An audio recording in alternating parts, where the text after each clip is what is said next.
Have you ever found yourself in a situation where you were in over your head? Maybe you had everything all planned out and it was all going smoothly, and then suddenly it wasn't?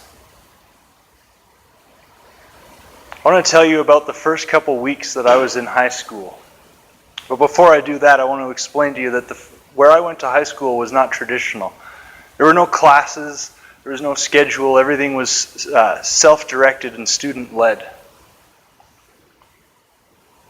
So it was the night before the first day of high school. I was canoeing with some friends of mine. We had been paddling around in Carburn Park, and as we pulled off to the edge and I stepped out of the canoe into the water, I felt a sharp pain in the bottom of my foot. I sat down on the edge and I looked at the bottom of my foot, and sure enough, there was a huge gash. I didn't think too much of it. I'd had bad cuts before, no big deal. So I went to the walk-in clinic, and the doctor scrubbed out the wound, stitched me up, and sent me on my way. So the next day, I hobbled off to class. I was excited and nervous, just like every first day of high school everybody feels on their first day of high school. I went in and I sat in an orientation where they explained to us that over the next couple of weeks we were going to be given a series of information sessions where we would learn everything we needed to know about navigating this non-traditional program. I was totally overwhelmed by the idea of being in school and being in an environment that I'm not used to. But I felt okay because I knew I was going to get all the information I needed over the next couple weeks, I thought. See, when I got home at the end of that day, I took off my shoes, and when I pulled my injured foot out of my shoe, I watched it swell up like a balloon right before my very eyes. After about 10 minutes, I had these red streaks running up my leg. I'm no doctor, but I knew something was terribly wrong. So my mother took me back to the walk-in clinic where I got the stitches the night before. The doctor took one look at my foot, and the color drained from his face, and he said, "You need to go to the hospital right now." I could tell he wasn't kidding. So we rushed to the nearest emergency room, and when I checked in at the triage desk, they said they had been expecting me. The doctor had called ahead. Within moments, I was in the back room having the stitches ripped out of the bottom of my foot. I had an IV in each arm, and a nurse holding my hand telling me everything was going to be okay. I didn't even know what was wrong yet. The next couple of weeks, where I had expected to be learning everything I needed to know about going to my new high school, I was in the battle for my life. You see, I had an infection in my foot that had spread to my bloodstream, and the very blood in my veins had become poisonous.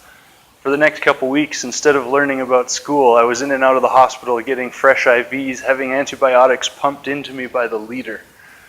And by the time I finally did get back to school, I was completely in over my head. I had no idea what I was doing. Everybody was in the rhythm, and I was completely lost. I felt like giving up. I thought maybe I'll just transfer back to a traditional school. Maybe I'll just give up and try it next year. But I decided not to. I decided to push through and keep moving forward. And I'm so glad that I did, because over the next month, everything started to feel normal. I learned what I needed to learn, and everything calmed down and worked out. And suddenly, I wasn't in over my head anymore. There was another time I was canoeing. Lots of canoeing in this story. It was on the fourth night of a 5-day trip on the North Saskatchewan River up near Nordegg. We had stopped next to the famous rapid known as the Devil's Elbow. You might imagine it's a very intense rapid. We had stopped, unloaded our canoes, and set up camp for the night. And some of the more adventurous from our group decided we were going to go and run the rapid. My friend and I drug our canoe upriver. We put in and headed towards the rapid. We decided to play it safe on that first trip, and we skirted the edge of the worst of the water. And we had a riot. The noise was incredible. Right to our side, we saw these big 6-foot haystacks and sluice holes. It was amazing. We got down to the bottom edge of the rapid. We pulled out. We were laughing hysterically. We had so much fun. We decided we have to do that again. So we ran back up the river dragging our canoe, and we went even farther than last time. And we jumped in. My friend looked back at me. I smiled and nodded. He smiled and nodded, and we headed right into the belly of the beast. As we smashed through that first haystack, we took on several inches of water. As we smashed through the second one, we took on double that. By the time we came through the last haystack, our canoe was no longer above the surface. There we were, in too deep, chest up, exposed, paddles in our hands, and canoe nowhere to be seen. We couldn't hear each other shouting over the roar of the water, and we started to panic. We had no idea what to do. But instinctively, we just kept paddling. We just kept pushing forward and trying to steer ourselves towards safety. And as luck would have it, as we approached the riverbank, the canoe capsized underneath us and popped out. But we were close enough to the edge that we were able to catch the canoe and walk up on the bank, and we were totally safe. See, the thing is, if we hadn't kept paddling, if we had stopped and when we realized we were in over our head, there's a very good chance our canoe would have capsized right there and gone broadside into a rock. And if you know anything about a swamped canoe hitting a rock broadside, they snap like a twig.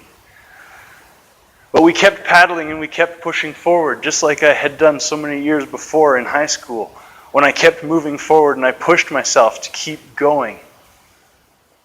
See, in life, you're always going to find yourself in situations where you think you have everything all sorted, and then all of a sudden you're totally overwhelmed and you're in too deep. But if you just keep moving forward, if you just keep paddling, everything usually works out okay.